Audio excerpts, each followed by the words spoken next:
What is up, everyone? It's Gage here. Welcome to you, Buck Dat. And today I'm with my co-host, Ken Filler. And today we're going to be talking about a little bit of everything. Hopkins, the Creamsicle jerseys, a little bit of everything, and comments from players and everything like that. So here you know what? I think we just got to get the most out of the way. My nightmare, as you guys see, and it's my hell right now at the Bucks, the Creamsicle jerseys. Why do you got to be that guy, Gage? Everybody's excited about the Creamsicle jerseys, and here you are, just kind of putting the fire out on everybody, man. With fire hose. Come on now. Everybody's excited for the Creamsicles. It's only going to be one game. Actually, 2 games because they're preseason. They have to do it on there too.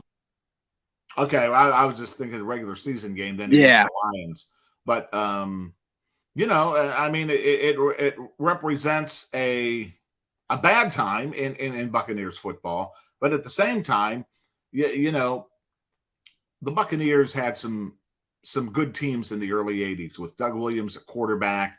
Their third, fourth, fifth years, they were pretty good. They made it to the NFC Championship game with Doug Williams at quarterback, and it was that period from the mid '80s till the late '90s where they were really, really bad. Every team's expected to not be very competitive in the beginning, and we all know the Buccaneers went 0-26 wearing those jerseys, but they did turn it around and had a few good successful seasons. So I was wrong actually. I thought they won 30. I thought they won like 20 to 30 games this jersey. They didn't win 8. Well, when you look at it, their win percentage was very low in those jerseys because after that run in the early '80s, you know, they were winning 2-3 games a season, you know, maybe 5 if they were lucky. And then they changed jerseys for the Tony Dungy era. I want to say the late '90s sometime. I can't give you the exact year. And then they started really, really having the success. And of course, that ended in the Super Bowl run. And all I'm going to say is there's a reason they started winning after they took off the Creamsicle jerseys. Everyone's looking, and whoever the coach is on the opposite sidelines, he's like, you know what? Let's go after a guy that looks like the ice cream, the big orange uniform type of guy.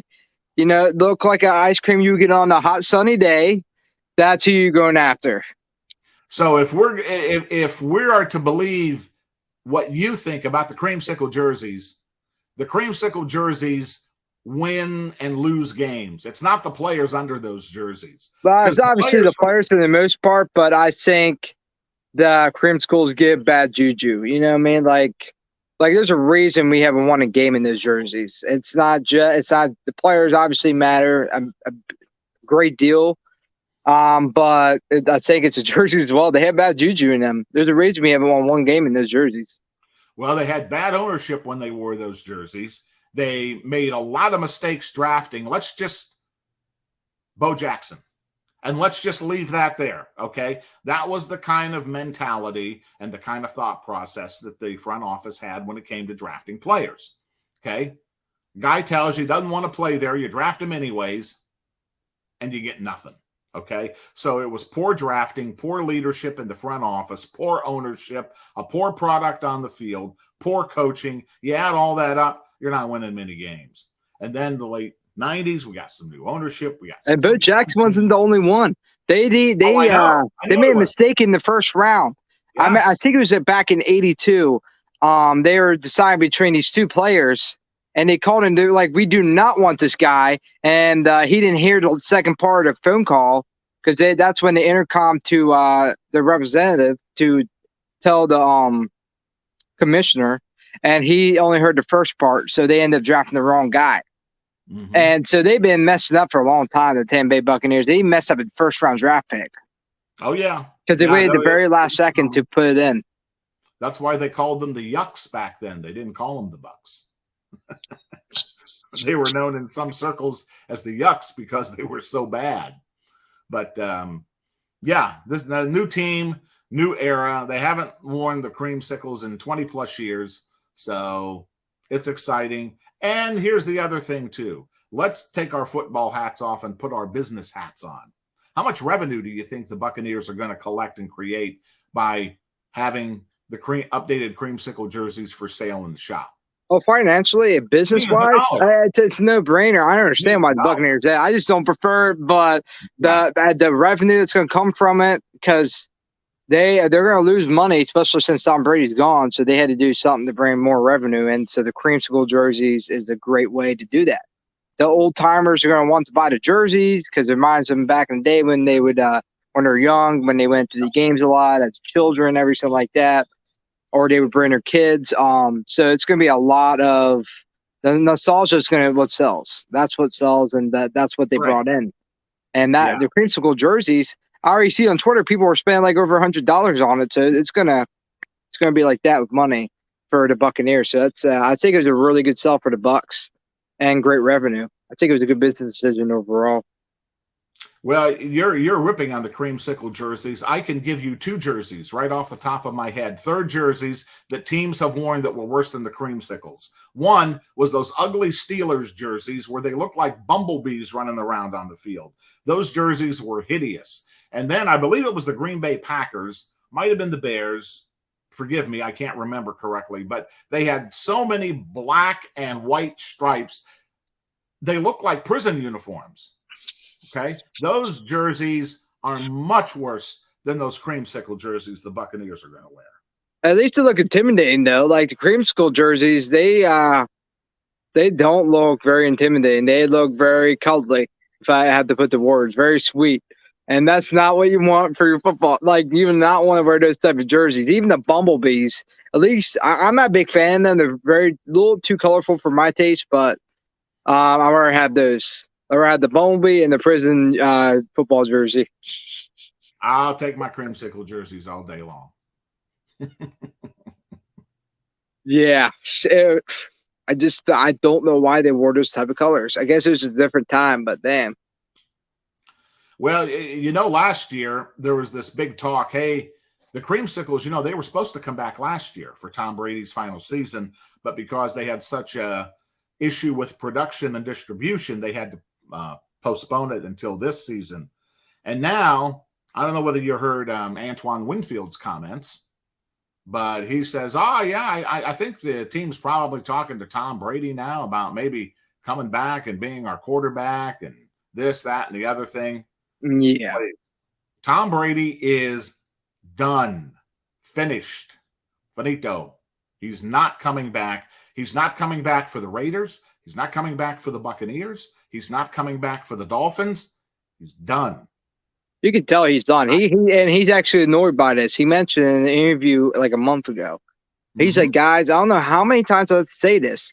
I'm actually getting a little irritated right now, but you can tell he's pretty irritated. And he's like, guys, I ain't coming back. Like, I don't know how many times I tell you this. It might be 100 more times, but I am not coming back. I'm done. Mm-hmm. And you could tell he was done. And his when he officially retired, you could tell he was just done. He was just moving on. Yeah, he's done. Diminished skills. I mean, yes, he had a lot of personal issues, but his skills diminished greatly last year from what we saw in 21. Okay, he took a step back. Couldn't make major step back. Throws. A little slower in the pocket. Not that he was ever fleet of foot in the pocket, but I mean, he was like a statue back there sometimes, just couldn't move. So skills are diminished. I think his decision-making was probably as good as it's ever been. I mean, he's sharp mentally, but physically he just can't do it. No, and look at him. He's 45 years old. I mean, it was eventually going to happen. Yeah. And I tell you, 2021, man, that was the year we could have went back to the Super Bowl. That was the year. And I knew it. I was like, guys, it doesn't feel the same anymore. Next year, because we lost some players, everything like that. So it's like, it's not looking good. Especially when Bruce Arians retired. I was like, yeah, this is not looking good. When Bruce Arians retired, that was it for a Super Bowl run for a while. Like even now, let's say we're going to make the Super Bowl. This is if Baker turns out well. I don't think we're going to Super Bowl for another couple of years. And that's me hoping Baker Mayfield turns out to be the guy for the Bucs and everything like that. That's just my ideal scenario. But looking at it right now, that was really our last chance to go back to Super Bowl with Tom Brady. Right. Yeah, I would agree with that. Lost that game to the Rams at home, a divisional playoff game. And then last year, they were lucky to even sneak into the playoffs. With that 8-9 record, the division was so horrid, and they ended up getting blown out, by Dallas. But a lot of the marquee players from those two teams are still in Tampa.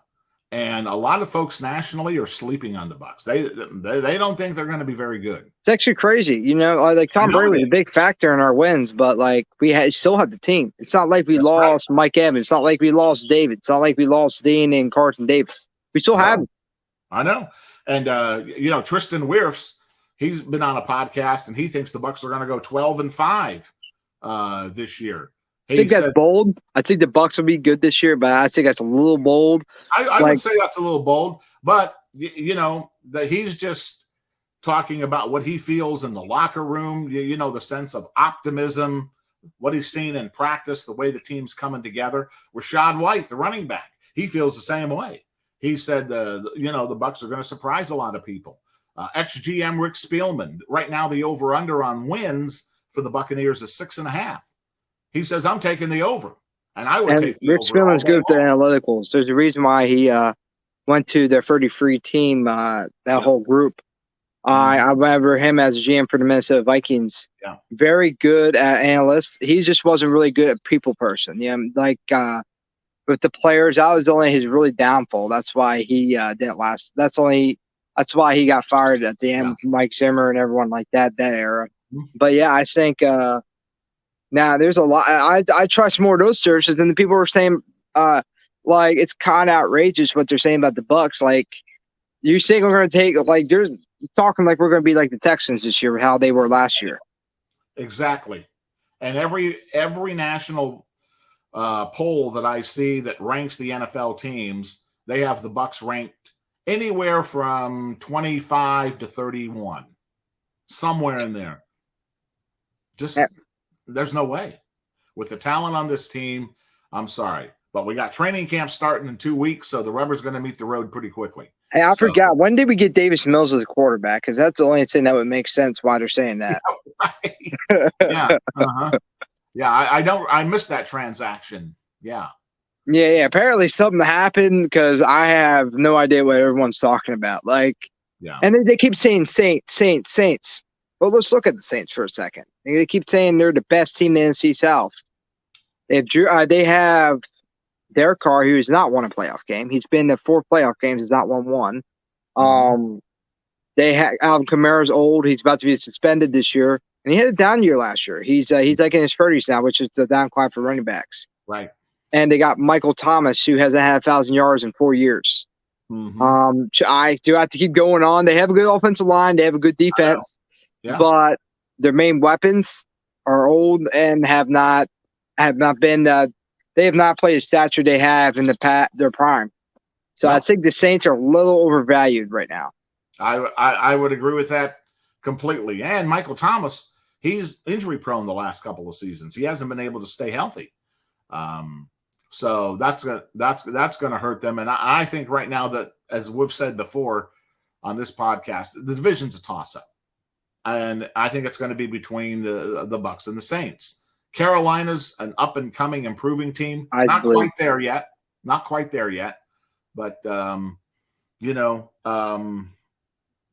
are going to surprise some people. Okay? I'm telling you, they are not going to be in the bottom third of the NFL this year. No. Even our worst season, even if we played our worst, it would not even be that. It would be like 6 to 7 wins. That'd be our worst. Right. And, a couple of players on that Bucs team, Mike Evans on offense, Levante David on defense, been there a while. And we've talked about how disrespected that they are in NFL circles across the country. A kid out of Oregon, somebody will put him ahead of Mike Evans as one of the best wide receivers in the NFL, which is just ludicrous, but that's the thinking. It was interesting this past week that Mike Evans and Levante David were voted as two of the most underrated players in the NFL, according to NFL Network on their Good Morning Football show. So I thought that was just a little bit of validation for what I've been saying the last 2 or 3 years. You know, everybody wants to talk about wide receivers and the best wide receivers and linebackers in the league, but nobody wants to put Mike Evans' name up there, and nobody wants to put Lavonte David's name up there. And finally, somebody has come to their senses and said, you know what? Yeah, look what Mike Evans has done. He has a pretty good resume. You know, exactly. He's a top 10, top 15 receiver. Like Mike Evans. Lavonte David. David to me is the best linebacker in the league. He's done it year in, year out. For the Hall of Fame when their careers are over. Okay. Now, people will laugh at Lavonte David and say, oh, well, he didn't do. Let's look at the numbers, and let's look at the numbers of folks that have gotten into the Hall of Fame and people that you think should be in the Hall of Fame that might be on the back end of their career now. And Lavonte David's numbers are right there with everybody. Yeah, exactly. And Lavonte David, he's done it for a long time. Yes. He's been right there with all the top linebackers. Bobby Wagner, not Brian Urlacher. He was more in the early 2000s though. So yeah, he hasn't been around for a while. Bobby Wagner, all those guys.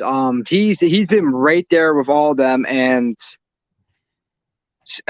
he earned respect. He's won a Super Bowl and and has done it year in, year out. And I feel like just because we're Buccaneers, that's why they don't get the recognition they deserve. Absolutely it is. Absolutely it is. And everybody thinks that, oh, well, you know, you're just saying that, you know, that people just piss on Tampa nationally. No, I'm not. Let's talk about what happened at the All-Star game. Okay, the baseball All-Star game. I know this is a football show, but at the All-Star game, Shane McClanahan and Wander Franco were two All-Stars that the Rays had on the American League All-Star team. And when they did the introductions, they didn't even introduce them properly. So the country had no idea of who the Rays All-Stars were unless it was Yandy Diaz and Randy Arozarena because they were in the starting lineup. But they totally dissed Shane McClanahan and Wander Franco. And when that's great. I didn't know that. When Franco went into the game later on, they didn't even mention it, that he was now shortstop. So, you know, it's a national bias against Tampa. It happens with the Lightning. It happens with the Bucks. It happens with the Rays. And it happens, in this case, with Mike Evans and Lavonte David. Yeah, I would agree with that. Mike Evans, especially, like what he's done year in, year out. Every year he's got 1,000 yards. And he's been dinged up. It's not like he's been fully healthy. And I feel like he deserves a lot more respect. The guy's won a Super Bowl. I finally thought, okay, this guy's got a Super Bowl ring now. They have to give him more respect. And they keep doing the exact same thing. I'm like, guys, how the hell do you keep talking about receivers that are just got here and that have no rings? But Mike Evans has done it year in, year out. I swear to God, I feel like Mike Thomas gets more respect than Mike Evans, and Thomas hasn't got 1,000 yards in years. I know. It's mind-boggling. That's the only way I can describe it.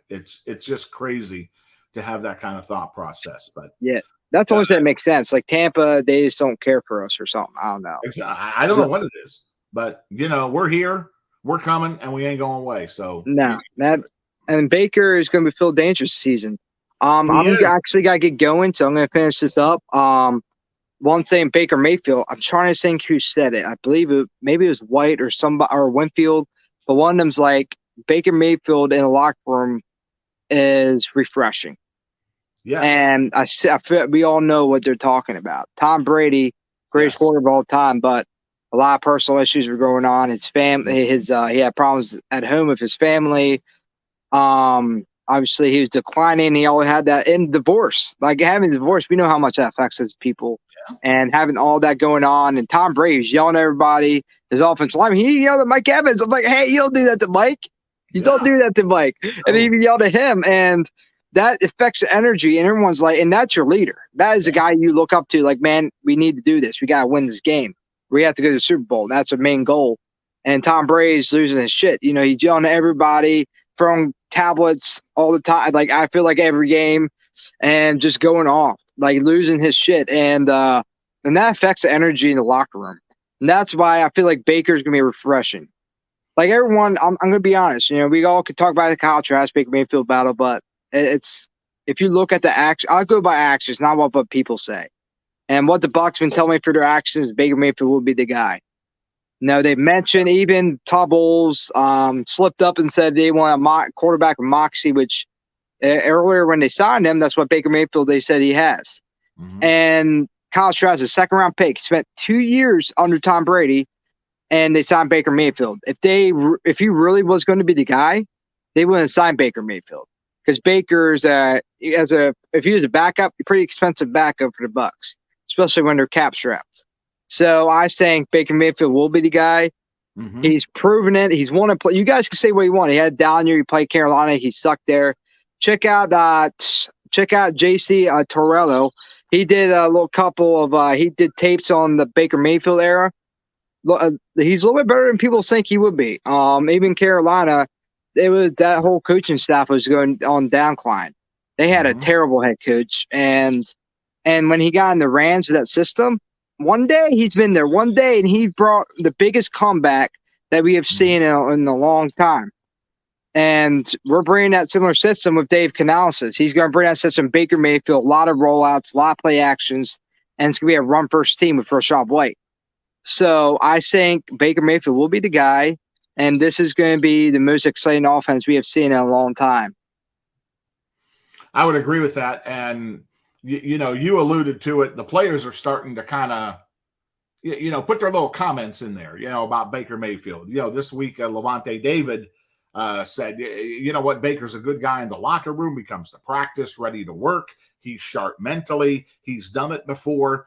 Baker Mayfield has 69 starts, over 16,000 yards passing, 102 touchdown passes. He's won a playoff game. He's taken a team to the playoffs. Kyle Trask has been active for 2 NFL games, and he has been in 1 NFL game in his career, going 3 of 9.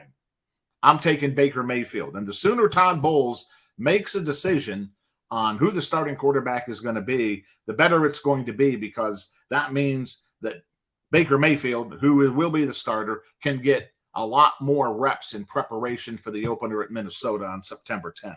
You don't want to go into the 3rd week of camp not knowing who your starter is going to be, because essentially you're splitting your reps between Trask and Mayfield because you want to be fair and have a competition, okay?